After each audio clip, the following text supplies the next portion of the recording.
मंडळी, श्री स्वामी समर्थ. स्वागत आहे तुमचे आपल्या स्वामी शक्ती या चॅनलवरती. बघा, आपल्यापैकी कितीतरी अशी लोक आहेत की ज्यांच्या आयुष्यात सतत टेन्शन आहे.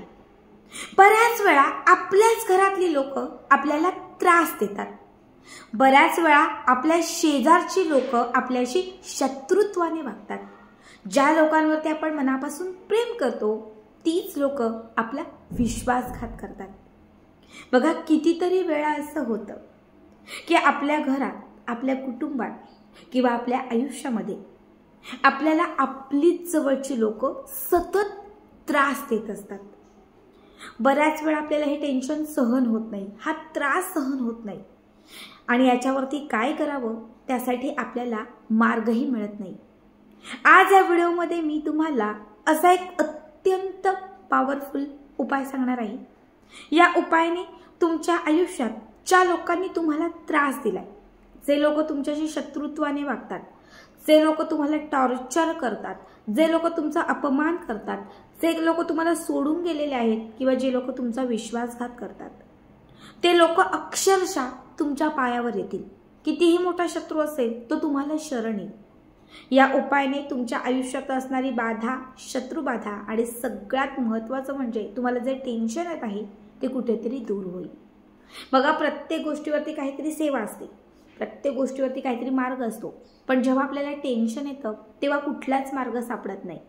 पण त्यावेळी जर हा एक छोटा, सोपा आणि साधा उपाय तुम्ही केला, तुम्हाला काही तासातच याचा रिझल्ट दिसायला सुरुवात होईल आणि 21 दिवसांच्या आत तुमच्या आयुष्यात तुम्हाला त्रास देणारी ती व्यक्ती अक्षरशः तुमच्या जवळ येईल. आता हा उपाय जो मी तुम्हाला सांगणार आहे तो आठवड्यातील कुठल्याही दिवशी तुम्ही करू शकता. स्पेसिफिक हाच वार असं काही नाही. आठवड्यातील कुठल्याही दिवशी, सोमवार असेल, मंगळवार असेल, बुधवार, गुरुवार, शुक्रवार, शनिवार, जो दिवस तुम्हाला आवडीचा वाटतोय त्या दिवशी तुम्हाला हा उपाय करायचा आहे. या उपायासाठी तुम्हाला लागणार आहे पिंपळाचं पान. बघा, पिंपळाचं जे झाड आहे त्या झाडाची तुम्हाला 4 पानं घ्यायची आहेत. पिंपळाच्या झाडाची 4 पानं घ्यायची आहेत आणि तुम्हाला एक लिंबू घ्यायचा आहे. यासोबत आपल्याला लागणार आहे भीमसेनी कापूर. आता सगळ्यात पहिले जी आपण पिंपळाची पानं घेतलेली आहेत ती स्वच्छ पाण्याने धुवायची, थोडीशी ती पुसायची, म्हणजे थोडी ती सुकवायची. त्यानंतर काय करायचं, घरातले जे 4 कोपरे आहेत, पूर्व, पश्चिम, दक्षिण, उत्तर, आपला जो लिव्हिंग एरिया म्हणजे आपला जो हॉल असतो त्या हॉलमध्ये जे 4 कोपरे आहेत, 4 दिशा आहेत, तुम्ही बेडरूममध्ये केलात तरीही चालेल, तुम्ही स्वयंपाकघरात केलात तरीही चालेल, जिथे तुम्हाला करायचं असेल तिथे तुम्ही करू शकता. पण घरातल्या 4 कोपऱ्यांना तुम्हाला 4 पिंपळाची पानं ठेवायची आहेत.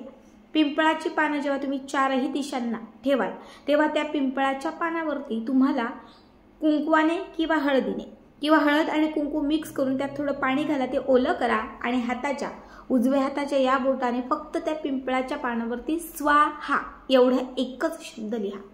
4ही पिंपळांच्या पानावरती स्वाहा स्वाहा स्वाहा स्वाहा हा एकच शब्द तुम्हाला लिहायचा आहे. समजा एखादा व्यक्ती तुम्हाला खूपच त्रास देत असेल, तुमच्या शेजारचा असेल, नात्यातला असेल, जवळचा असेल किंवा घरातला असेल, जो व्यक्ती भयंकर त्रास देतोय, त्या व्यक्तीचा अक्षरशः तुम्हाला कंटाळा आलाय, त्या त्रासाचा कंटाळा आलाय, तर त्या स्वाहाच्या खाली त्या व्यक्तीचं नाव लिहिलं तरीही चालेल. ठीक आहे. आता एवढं आपलं करून झालं की त्याच्यानंतर काय करायचं, कुठल्याही एका दिशेला बसायचं. उत्तर, पूर्व, पश्चिम, दक्षिण 4 दिशांना पानं ठेवून पहिले एका दिशेला बसायचं. आसन घालून बसा. त्याच्यावरती कापराची वडी ठेवा, त्याच्यावरती भीमसेनी कापराची वडी ठेवा. आता जिथे तुम्ही त्या व्यक्तीचं नाव लिहिले किंवा जिथे स्वाहा लिहिले तिथेच तो कापूर ठेवायचा आणि हे कापूर पेटवायचा, प्रज्वलित करायचा. कापूर जसा पेटेल, कापूर जसा प्रज्वलित होईल तशी त्यातून एक अग्नी बाहेर येईल, एक आग त्यातून प्रज्वलित होईल. तिथे बसून ती अग्नी संपेपर्यंत किंवा कापूर विझेपर्यंत तुम्हाला तिथे बसून फक्त एक वेळा कालभैरव अष्टकम म्हणायचं आहे. कालभैरव अष्टकम तुम्हाला येत नसेल तर तुम्ही हनुमान चालीसा म्हटला तरीही चालेल. दोघांपैकी कुठलाही फक्त एक मंत्र म्हणायचा आणि तुमची जी काही समस्या असेल ती सुद्धा सांगायची. कापूर विझत आला की पुन्हा त्यामध्ये दुसरा कापूर टाकायचा, पुन्हा तिथून उठायचं आणि पुन्हा ते आसन घेऊन दुसऱ्या कोपऱ्याला बसायचं, पुन्हा तिथे कापूर प्रज्वलित करायचा, पुन्हा एकदा कालभैरव अष्टकम किंवा हनुमान चालीसा दोघांपैकी कुठलाही एक स्तोत्र म्हणायचा, संपेपर्यंत कापूर टाकत राहायचं. नंतर तिसऱ्या कोपऱ्याला, मग चौथ्या कोपऱ्याला, अशा चारही कोपऱ्यांना, चारही दिशांना तुम्हाला कापूर जळायचा आहे आणि चार वेळा सांगितलेली जी सेवा आहे कालभैरव अष्टकम किंवा हनुमान चालीसा याचं तुम्हाला पठण करायचं आहे. एवढं करून झालं बघा, एवढं आपलं करून झालं की त्याच्यानंतर आपल्याला लिंबू घ्यायचं आहे. जे लिंबू आपण घेतलेलं आहे ते खूप हिरवं किंवा खूप पिवळं नसावं. जे लिंबू आपण घेतलेलं आहे त्या लिंबावरती कोळशाने किंवा काळ्या रंगाच्या मार्करने, पेनने किंवा स्केच पेनने पुन्हा एकदा त्या व्यक्तीचं नाव लिहायचं आहे. आता व्यक्तीचं नाव माहिती नसेल, तुम्हाला एखादी स्पेसिफिक व्यक्ती खूप टेन्शन देते, खूप त्रास देते, तुम्ही त्या व्यक्तीचं नाव लिहा. पण तुम्हाला शत्रुबाधा माहिती आहे, काहीतरी विघ्न येते, अडचण येते, कुणीतरी नजर लावतं हे माहिती, पण त्याचं नाव माहिती नाही, तर फक्त तुम्ही त्या लिंबावरती शत्रू असं लिहिलं तरीही चालेल. पण लिहत असताना तुम्हाला लिंबाच्या वर लिहायचं आहे. समजा हे गोल लिंबू आहे, हे गोल लिंबू आहे, तर लिंबाच्या वर, मी बऱ्याच वेळा तुम्हाला आडवं लिहायला सांगते, पण यावेळेस लिंबाच्या वरती त्या व्यक्तीचं नाव येईल असं तुम्हाला लिहायचं आहे.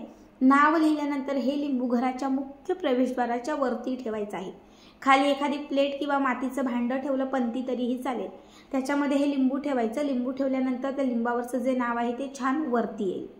इतकं करून झालं की त्याच्यानंतर तुम्हाला त्या लिंबाच्या वरती एक कापराची वडी ठेवायची आहे. एक छान कापराची वडी ठेवायची आणि हा कापूर जो आहे तो त्या नावावरती, लिंबाच्या नावावरती पेटवायचा, प्रज्वलित करायचा. आणि जसं जसं या लिंबावरती हा कापूर पेटेल, प्रज्वलित होईल, तसं तिथे बसून जो मंत्र सांगते तो मंत्र म्हणायचा. बघा, अत्यंत सोपा मंत्र आहे. ओम ह्रीं श्रीं, ओम ह्रीं श्रीं शत्रु शत्रु, ओम ह्रीं श्रीं शत्रु शत्रु पीडाय स्वाहा, ओम ह्रीं श्रीं शत्रु शत्रु पीडाय स्वाहा, ओम ह्रीं श्रीं शत्रु शत्रु पीडाय स्वाहा, ओम ह्रीं श्रीं शत्रु शत्रु पीडाय स्वाहा. हा मंत्र म्हणायचा. हा मंत्र तुम्हाला तो कापूर विझेपर्यंत 5 मिनिटं तरी म्हणायचा आहे. कापूर विझला त्या लिंबावरचा, थोडंसं लिंबू थंड झालं की त्याच्यानंतर घराच्या बाहेर घेऊन जायचं आणि घराच्या बाहेर कुणाचाही त्यावर पाय पडणार नाही, कुणीही त्याच्यावरनं चालत जाणार नाही, अशा ठिकाणी हे लिंबू लांब दूरपर्यंत फेकून द्यायचं. घरात येण्यापूर्वी स्वच्छ हातावर आणि पायावर पाणी घ्यायचं. बघा, हा उपाय फक्त एकदाच करायचा आहे, पुन्हा पुन्हा करण्याची गरज नाही. तुम्हाला मी सांगते, तुम्ही एकदाच करून बघा. कितीही आयुष्यामध्ये त्रास असेल, कितीही टेन्शन असेल किंवा कितीही वाईट शक्ती आपल्याला त्रास देत असेल, काहीही बाधा असेल, ती आपल्या आयुष्यातून कायमची दूर होईल. घरात सकारात्मकता येईल आणि आपल्या घरामध्ये नेहमीच जे वातावरण आहे ते अत्यंत चांगलं राहील. स्पेसिफिक ज्या व्यक्तीसाठी तुम्ही हा उपाय केलेला आहे ती व्यक्ती तुम्हाला शरण येईल, तुमची माफी मागेल आणि अगदी तुमच्याशी बोलण्यासाठी, तुम्हाला भेटण्यासाठी ती तळमळेल. खूप साधा सोपा उपाय सांगितलाय, नक्की करा. आणि आजचा हा व्हिडिओ कसा वाटला कमेंट करा. श्री स्वामी समर्थ.